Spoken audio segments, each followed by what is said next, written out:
轻微的鼻中隔弯曲是人体常见现象，大部分不会产生影响，但在严重鼻中隔弯曲的病人，可能会导致容易鼻塞、流鼻血，甚至影响鼻窦功能而产生鼻窦炎。肥厚性鼻炎则是因为鼻黏膜肥厚、鼻甲肥大而占据鼻腔空间，容易导致长期鼻塞、呼吸不顺。临床上约有 30% 鼻中隔严重弯曲的患者具有鼻塞、睡眠障碍等需要手术矫正时，台中市中山附医院2024年1月9日举办记者会指出，鼻中隔弯曲手术矫正时，如果利用 4K 萤幕，再搭配微创螺旋刀，可同时矫正弯曲的鼻中隔，手术时间仅需约30分钟。术后除能维持鼻腔正常生理功能，还能大幅降低复发率。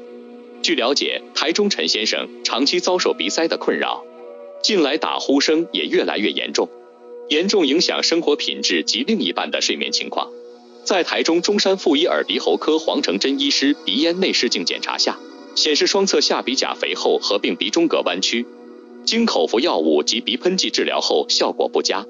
于是接受多层次下鼻甲鼻中隔微创螺旋刀手术。陈先生鼻中隔弯曲术后，除鼻塞的症状消失外，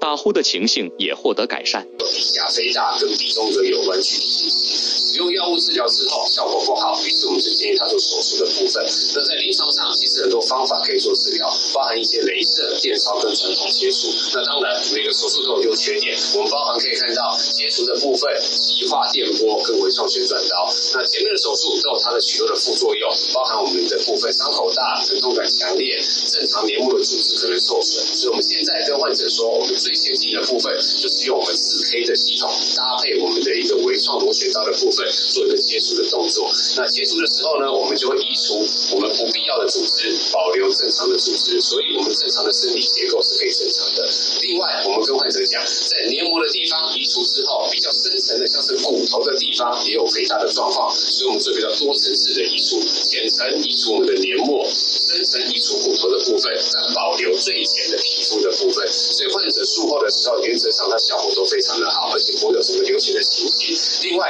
鼻中隔如果有弯曲的部分，可以同时做矫正。所以我们可以看到，在使用这 4K 微创刀系统，把表层的黏膜层的地方可以做一个切除的动作，深层的部分包含我们骨头的地方移除，鼻中隔地方同时做个改善。那患者的部分愈后效果好，失血量低，恢复效果快，是一般我们认为是最先进的主流方式。自己与另一半也恢复正常的睡眠品质。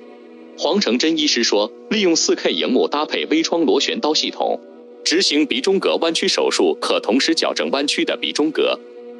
手术时间约30分钟，可选择门诊或是住院手术。术后建议7天内勿搬重物或跑步等激烈运动，避免造成术后出血情形。手术部分为健保给付、微创刀等抛弃式耗材，患者则需要自费。记者邹志忠报道。